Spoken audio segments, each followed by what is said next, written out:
நீங்கள் பார்த்துக் கொண்டிருப்பது உங்கள் விஜய். வெல்கம் டு நடந்தது என்ன.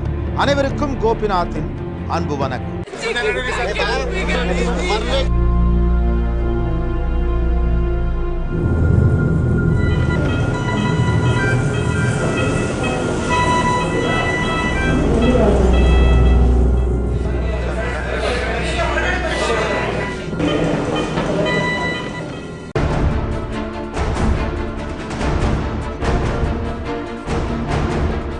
பூகம்பம், சுனாமி, அதிகரிக்கும் 2012 பேரழிவு பயம்.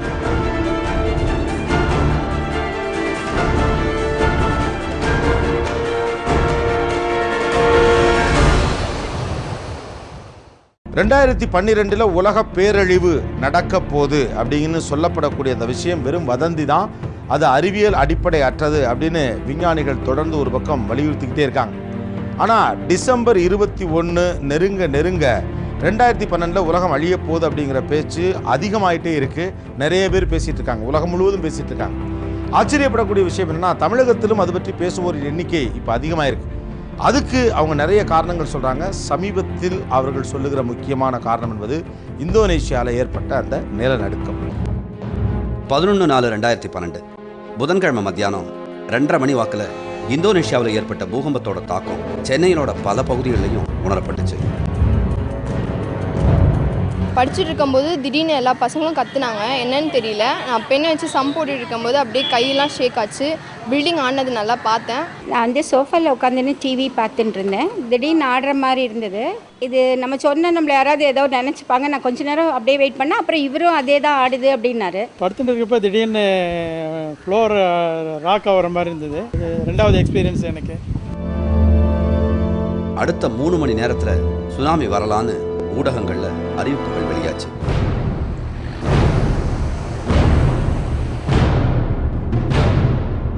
சென்னையின் கடற்கரையோர பகுதிகளில் பாதுகாப்பை அதிகப்படுத்தி இருந்தாங்க.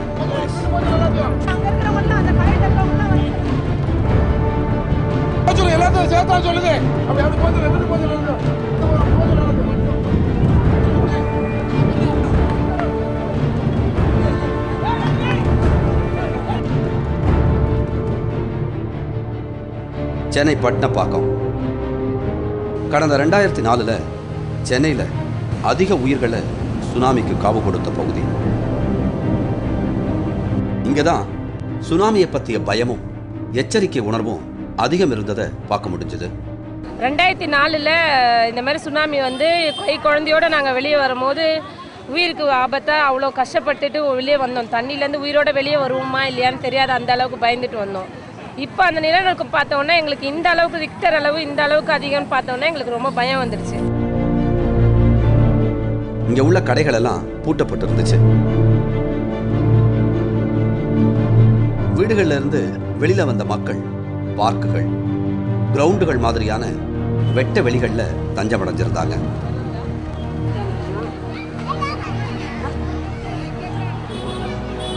சில மணி நேர பரபரப்புக்கு அப்புறம் சுனாமி வராதுன்னு அறிவிப்புகள் வெளியாச்சு. அப்புறம்தான் படிப்படியா இயல்பு நிலை திரும்ப ஆரம்பிச்சது.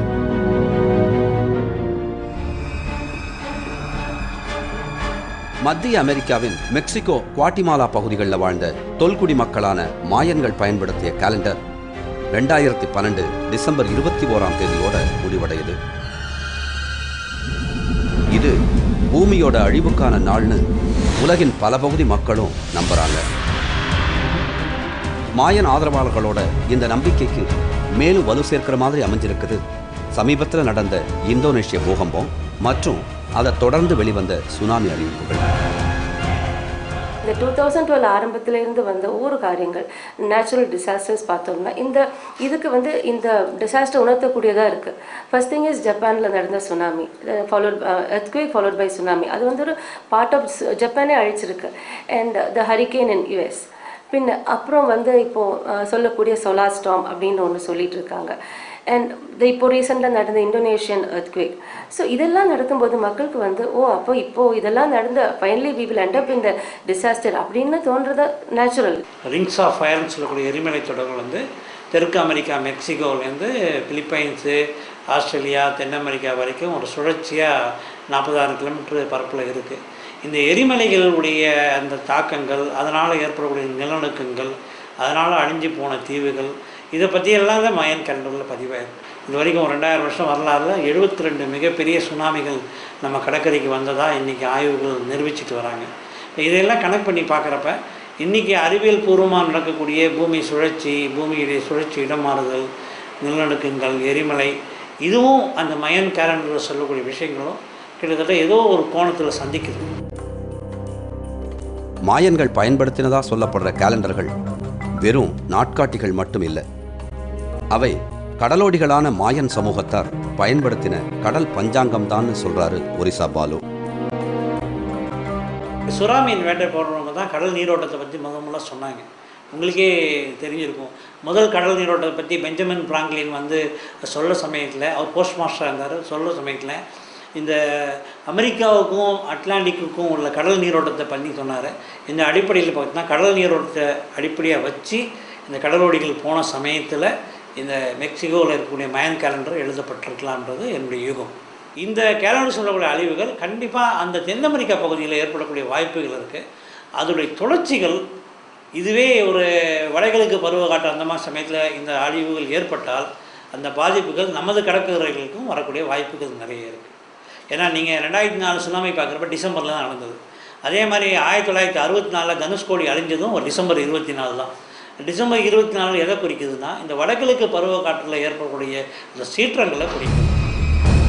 இதுவரை இந்தியாவுக்கும் குறிப்பாக தமிழகத்துக்கும் ஏற்பட்டிருக்கிற அழிவுகள் பெரும்பாலும் கடல் சீற்றங்களாலேயே நிகழ்ந்திருக்கு. அதனால் இந்த சுனாமி மற்றும் நிலநடுக்கங்களை சாதாரணமாக கருத முடியாதுன்னு சொல்கிறாங்க. Integrated history of ancient India அப்படின்னு சொல்லிட்டு ஒரு ஆய்வு நூலை லிப்பிகார் வேக்கன்கர் அப்படின்னு சொல்லிட்டு ஒரு பெரிய மூதறிஞர் கொடுத்துருக்கார் நமக்கு. அந்த ஆய்வு நூலில் சங்க காலங்களில் ஏற்பட்ட கடல்கோள் பற்றி விரிவாக பேசப்பட்டுள்ளது. இது டாக்டர் மகாலிங்கம் இன்னும் விவரமாக அதை எடுத்து விளக்கியிருக்கார். ஸோ அதுபடி பார்த்திங்கன்னா நம்ம நாட்டில் நீரினால்தான் அழிவுகள் உண்டாயிருக்கு அப்படிங்கிறதுக்கு உரிய செய்திகள் அடக்கமாக இருக்கிறது. அதில் அப்படி பார்த்தோன்னா தலைச்சங்கம், இடைச்சங்கம், கடைச்சங்கம் அந்த 3 காலங்கள்லேயும் 3 விதமான பெரிய டிலூஜ் கடல்கோள் ஏற்பட்டிருக்கு. அதாவது சரியாக சொல்லணும் அப்படின்னா 14,000 BC முதல் கடல்கோள், பெரிய அழிவை ஏற்படுத்திய ஒரு கடல்கோள். அடுத்து 10,000 BC இரண்டாவதாக ஏற்பட்ட கடல்கோள். அடுத்தது 2500 BC மூன்றாவதாக ஏற்பட்ட ஒரு பெரிய கடல்கோள். தமிழகத்தில் சமீப காலத்தில் ஏற்பட்ட அழிவுங்கிறது ராமேஸ்வரம் கடற்கரைக்கு அப்பால் இருந்த தனுஷ்கோடிங்கிற நிலப்பரப்பு கடலுக்குள்ள மூழ்கி போன நிகழ்வு தான். இது மாதிரியான இழப்புகள் கடலால் தான் நமக்கு காத்திருக்குன்னு சொல்கிறாங்க ஆய்வாளர்கள். அகத்தியரோட ஞால நூல் அதில் அவரும் சொல்கிறார், பல துண்டுகளாக இந்த பூமியானது சதுரியது கடலாலே அப்படின்னு ஒரு வார்த்தை அவர் சொல்கிறார். ஸோ இதெல்லாம் பார்க்குறப்போ நம்மளுக்கு கடல்கோள்னால தான் நம்மளுக்கு அழிவுகள் ஏற்பட்டிருக்கு கடந்த காலத்தில் அப்படிங்கிறது உறுதிப்பட தெரிகிறது. அதே மாதிரி பார்த்திங்கன்னா நம்மளோட இலக்கியங்களில் சிறப்பாக பேசப்படுவது சிலப்பதிகாரம்.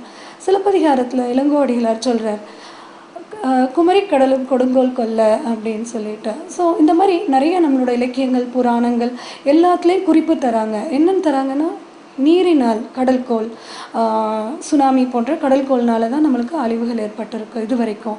1960 தனுஷ்கோடியில் அந்த தனுஷ்கோடி தீவே ஒரு பெரிய சுனாமி சைக்ளோன் அழிஞ்சிச்சு. அதில் விபீஷண காலத்தில் கட்டப்பட்ட கோவிலும் அழிஞ்சு போச்சு. அது திருப்பி இப்போ புதுப்பிச்சிருக்காங்க. இந்த மாதிரி நிகழ்வு நடக்கிறது சாத்தியம். 2012 உலகம் அழியுங்கிற செய்தி வெளியானதுலேருந்து நடக்கிற ஒவ்வொரு இயற்கை சீற்றத்தையும் இந்த அழிவோட தொடர்புபடுத்தி பார்க்குறாங்க மாயன் ஆதரவாளர்கள். 2012 டிசம்பர் 21ஆம் தேதியை நோக்கி ஒவ்வொரு நாளும் படிப்படியாக நகர்ந்துக்கிட்டே தான் இருக்கு. உலக அழிவு பற்றிய ரகசியத்தை உடைச்சு உண்மையை அறியணும்னா டிசம்பர் 21 வரை கட்டாயம் நாம் காத்திருக்கத்தான் வேணும்.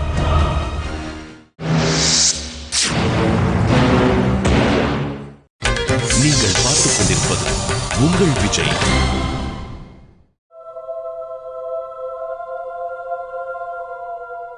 இந்த பிஞ்சு குழந்தையோட இதய துடிப்பு மெல்ல மெல்ல குறைய தொடங்குது. ஆனா இந்த அதிநவீன மருத்துவ உபகரணங்களின் உதவியோட டாக்டர்கள் இந்த பச்சிளங்குழந்தைய மரணப்படுக்கையிலிருந்து மீட்கிறதுக்காக முழு முயற்சியோட போராடிட்டு இருக்காங்க.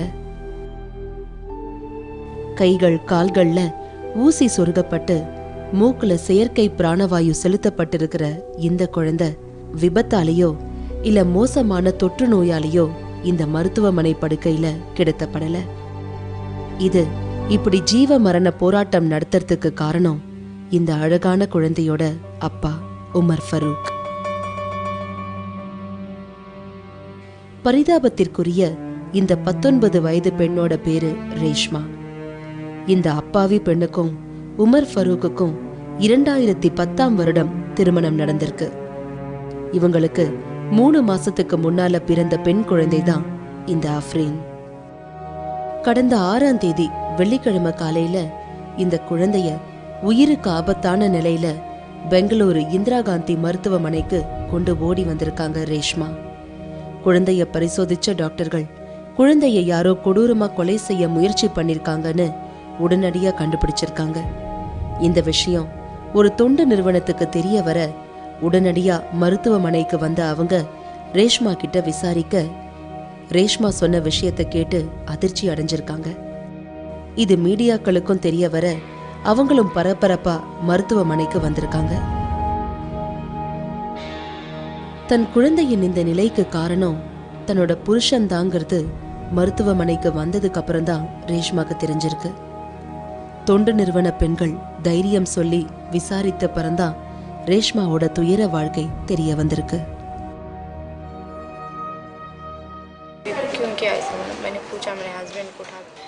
அன்னைக்கு விடிய காலையில 4-5 மணிக்கு நான் எழுந்து பாக்குறப்ப குழந்தை முகத்துல ரொம்ப கனமான கம்பளி போர்வை கிடந்துச்சு. நான் அதை விளக்கினப்ப குழந்தையோட மூக்குல என்னோட கருப்பு துப்பட்டா சொருகி இருந்துச்சு.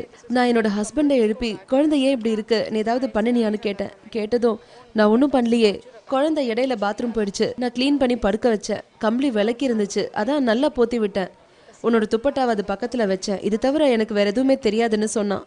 ஆனா குழந்தைக்கு ரொம்ப வேர்த்து இருந்துச்சு, மூச்சு பேச்சு இல்லாம கிடந்ததால நான் ரொம்ப பயந்துட்டேன். திரும்பவும் அவன்கிட்ட கேட்டேன், பிடிவாதமா மறுத்துட்டான். நான் குழந்தையை தட்டி தட்டி எழுப்ப முயற்சி பண்ணேன், அது அசையவே இல்லாம கிடந்துச்சு. அதுக்கப்புறம் என்னோட ஹஸ்பண்ட் அதை தட்டி எழுப்பினாரு. அப்பதான் அது கிட்ட இருந்த முனங்கள் கேட்டுச்சு, லேசா அழுதுச்சு. அதுக்கப்புறம் 6 மணிக்கு மேல குழந்தை கொஞ்சம் பிஸ்கட் கொடுத்தேன். அப்போ என்னோட ஹஸ்பண்ட் சொன்னா, நான் கொடுக்குறேன், நீ போய் பால் வாங்கிட்டு வான்னு சொன்னாரு. பால் வாங்க புறப்பட்டப்போ நான் தற்செயல திரும்பி பார்த்தேன். அப்போ அவன் குழந்தையோட மூக்குல துணியை வச்சுட்டு இருந்தான். உடனே நீ என்ன பண்ற அப்படின்னு கோபத்தோட கேட்டேன். ஒண்ணுமே பண்ணல அப்படின்னு சாதிச்சுட்டான். அப்போ குழந்தையோட மூக்குல இருந்து ரத்தம் வந்துச்சு. ஆனாலும் நான் அவனை சந்தேகப்படலை, இது யார்கிட்டையும் சொல்லவும் இல்லை. ஏன்னா அப்பவும் நான் அவனை நம்பினேன். அதோட பெத்த குழந்தை யாராவது கொலை பண்ணுவாங்களா அப்படின்னு தோணுச்சு. மறுநாள் 5ஆம் தேதி குழந்தை ரத்த வாந்தி எடுத்துச்சு. டாக்டர் கிட்ட எடுத்துட்டு ஓடினேன். அவர் குழந்தைய பார்த்துட்டு இதய துடிப்பு ரொம்ப பலவீனமா இருக்கு, பழக்கிறதே கஷ்டம், வேற ஹாஸ்பிட்டலுக்கு கூட்டிட்டு போகணும்னு சொல்லிட்டாரு. அங்கேயும் கொண்டு போனேன். அவங்களும் அதே மாதிரி சொன்னாங்க, இந்திரா காந்தி ஹாஸ்பிட்டலுக்கு கொண்டு போன்னு சொன்னாங்க. என்னோட ஹஸ்பண்ட் சொன்னா, அங்க கொண்டு போனா ஸ்கேனு அது இது அப்படின்னு நிறைய செலவாகும், குழந்தைக்கு ஒன்றும் ஆகாது, வீட்டுக்கு கொண்டு போயிடலாம் அப்படின்னு சொல்லிட்டாரு. மறுநாள் சனிக்கிழமை காலையில 5 மணிக்கு குழந்தை கண்ணு நிலக்குத்தி போயிருந்துச்சு. வலிப்பு வந்துருச்சோன்னு பயந்து போய் என் ஹஸ்பண்ட் கிட்ட, வா ஹாஸ்பிட்டலுக்கு கூட்டிட்டு போயிடலாம் அப்படின்னு சொன்னேன். ஆனா அவன், நீ போ, எனக்கு வயிற்று வலிக்குது அப்படின்னு சொல்லிட்டான். அந்த பெண்ணோட கதை ரொம்ப கொடூரமா இருந்துச்சு. அவங்களோட புருஷன் கல்யாணம் கட்டினதுலேருந்து ரொம்ப கொடுமைப்படுத்தியிருக்கான். இப்ப கூட அந்த பொண்ணு தனக்கு நடந்த கொடுமையை கூட பெருசா நினைக்கலங்க. தன்னோட குழந்தைய கொலை செய்ய முயற்சி பண்ணிருக்கானேன்னு தான் ஒரு தாயா அவங்க ரொம்பவே அதிர்ச்சியா இருக்காங்க. என்னோட குழந்தைய எப்படியாவது காப்பாத்திடுங்கன்னு அழறாங்க. பொழைச்சு வந்த அப்புறம் குழந்தைக்கு பாதுகாப்பு வேணும்னு கெஞ்சுறாங்க. ரேஷ்மா இஸ்லாமிய பொண்ணுங்கிறதால சாஜிதா பேகம் அப்படிங்கிற ஒரு சமூக சேவகி பொறுப்புல ஒப்படைச்சிருக்கோம். அவங்க நான் முழு பொறுப்பு எடுத்துக்கிறேன்னு சொல்லிட்டாங்க. அதுக்கப்புறம் கர்நாடகா லீகல் ரைட்ஸ் அத்தாரிட்டிலேருந்து நீதிபதி ஒரு பப்ளிக் ப்ராசிக்யூட்டரை இந்த விஷயத்துக்காக நியமிச்சிருக்காரு.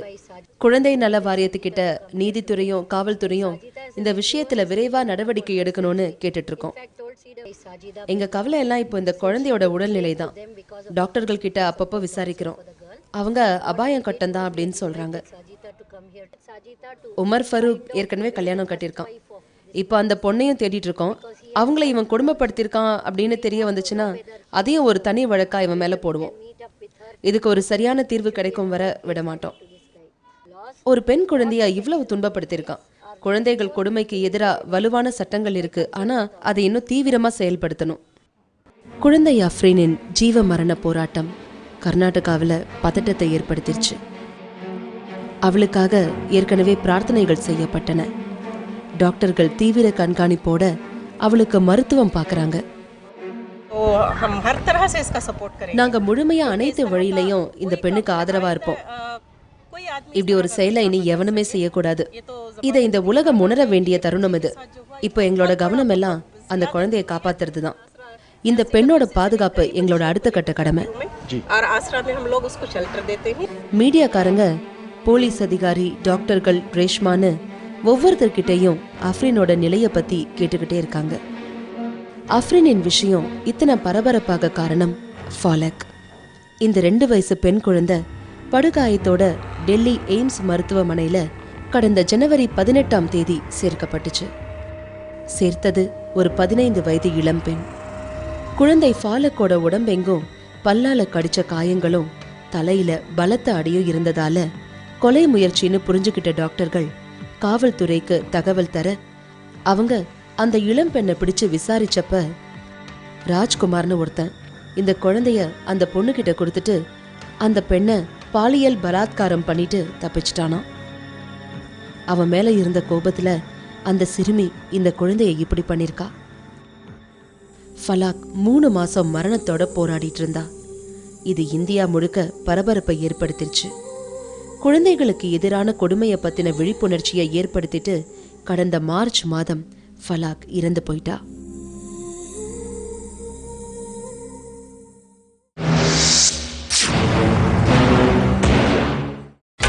நீங்கள் பார்த்துக் கொண்டிருப்பது உங்கள் Vijay.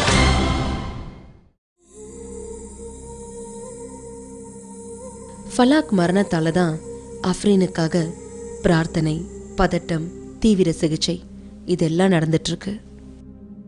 I think from the time the baby was born, குழந்தை பிறந்த நாள்லேருந்தே அதை கொல்ல மனைவிக்கு தெரியாம பல தடவை முயற்சி பண்ணிருக்கான் உமர் ஃபரூக். குழந்தை மேல இருக்கிற தழும்புகளும் காயங்களும் அதை தான் காட்டுது. உதாரணமா தலையில இருக்கிற காயம் அவர் பலமா கொட்டினதால இருக்கலாம். 3 மாச குழந்தைங்கிறதால அதோட மூளை இன்னும் வளர்ச்சி பருவத்துல தான் இருக்கு. தலையில பட்ட காயத்தால குழந்தையோட மூளை பாதிக்கப்பட்டிருக்க வாய்ப்பு இருக்கு. இதனால குழந்தைக்கு எதிர்காலத்துல மூளை, நரம்பு போன்றவை பாதிக்கப்படலாம். குழந்தைக்கு மூச்சு திணறல் இருக்கு. அதனால அதுக்கு செயற்கை சுவாசம் கொடுத்துட்டு இருக்கோம். குழந்தை இன்னும் அபாய கட்டத்தை தாண்டல. அதனால இப்போ நாங்க எந்த உத்தரவாதமும் தர முடியாது. குழந்தையோட அம்மா ரொம்ப ஏழ்மையான நிலையில இருந்திருக்காங்க. அதனால அவங்களால உடனடியா சரியான மருத்துவமனையில சேர்க்க முடியாம போயிடுச்சு. ஒரு நாள் முழுசும் அபாய கட்டத்துல இருந்த குழந்தையோட வீட்லயே இருந்துட்டு அதுக்கப்புறமா தான் அம்மா வீட்டுல பணம் வாங்கிட்டு மருத்துவமனைக்கு வந்திருக்காங்க. இதற்கிடையில உமர் ஃபரூக்கை போலீஸ் கைது பண்ணிருக்காங்க. உமர் ஃபரூக்ங்கிறவன் தன்னோட சொந்த குழந்தையே கொல்ல முயற்சி பண்ணியிருக்கான். காரணம் அது பெண் குழந்தைங்கிறதுனால. அது கெட்ட நேரத்தில் பிறந்துன்னு நினச்சிருக்கான். அவனோட மனைவிக்கு தெரியாமல் பலமுறை இப்படி முயற்சி பண்ணது விசாரணையில் தெரிய வந்துச்சு. அதனால் அவன் மேலே IPC 307 செக்ஷனில் வழக்கு பதிவு பண்ணியிருக்கோம். குழந்தையை கொல்ல முயற்சி பண்ணது மட்டும் இல்லாமல் அவனோட மனைவி ரேஷ்மாவையும் ரொம்ப நாளாக வரதட்சணை கேட்டு குடும்பம் பண்ணியிருக்கான். அவங்க இப்போ தான் தைரியமாக இந்த விஷயத்தையும் வந்து சொன்னாங்க. அதனால் 498A செக்ஷன்லையும் வழக்கு பதிவு பண்ணியிருக்கோம். அவனை கோர்ட்டில் ஆஜர் பண்ண போகிறோம். ஃபரூக்கை பெங்களூர் மத்திய சிறையில் அடைக்க கொண்டு போயிருக்காங்க. அங்கே இருந்த 4000 கைதிகளும் ஃபரூக்கை பற்றி கேள்விப்பட்டதால நாங்கள் எல்லாரும் சேர்ந்து அவனை அடிச்சே கொன்னுடுவோம்னு கோபத்தோட சொன்னதால அவனை தனி அறையில் பாதுகாப்பாக அடைச்சிருக்காங்களாம். 6 நாள் போராடியும் குழந்தையோட உடல்நிலையில முன்னேற்றம் இல்லாததால சிறப்பு மருத்துவ குழு 7வது நாள் 12 மணிக்கு மருத்துவமனைக்கு வரதா இருந்துச்சு. ஆனா அதுக்குள்ள 10 மணி 40வது நிமிஷத்திலேயே We are very sad to announce that சோகமான செய்தியை சொல்றதுக்காக வருத்தப்படுறேன். இன்னைக்கு காலையில 10:40 குழந்தைக்கு மாரடைப்பு ஏற்பட்டுருச்சு. 30 நிமிஷம் தீவிர சிகிச்சை அளிச்சோம். 11:10 ஆஃப்ரின் இருந்துட்டா. குழந்தையோட மூளையில இரத்த கசிவு இருந்திருக்கு. அதோட மாரடைப்பு ஏற்பட்டதால எங்களால குழந்தையை காப்பாற்ற முடியாம போயிடுச்சு. பிரார்த்தனைகள், மருத்துவர்களோட கடும் பிரயத்தனங்கள் இதெல்லாம் மீறி பெண் குழந்தையா பிறந்துட்டதால ஆஃப்ரின் இங்க வாழ அனுமதி மறுக்கப்பட்டுருச்சு. ரேஷ்மாவும் பெண் தானே. பெற்ற குழந்தைய பறிகொடுத்துட்டு காலமெல்லாம் கதறி அழணும்னு தான் அவங்களுக்கும் விதிக்கப்பட்டிருக்கு போல இருக்கு. பெண்களுக்கும் குழந்தைகளுக்கும் எதிரான கொடுமைகளை தடுக்க கடுமையான சட்டங்கள் இங்கே இயற்றப்பட்டிருக்கு. இருந்தாலும் அதை நினைவுபடுத்த ஃபலாக், ஆஃப்ரின் போன்ற பிஞ்சுகளை பறிகொடுக்க வேண்டியிருக்கிறது தான் கொடுமையாயிருக்கு. மீண்டும் சந்திப்போம். நன்றி, வணக்கம்.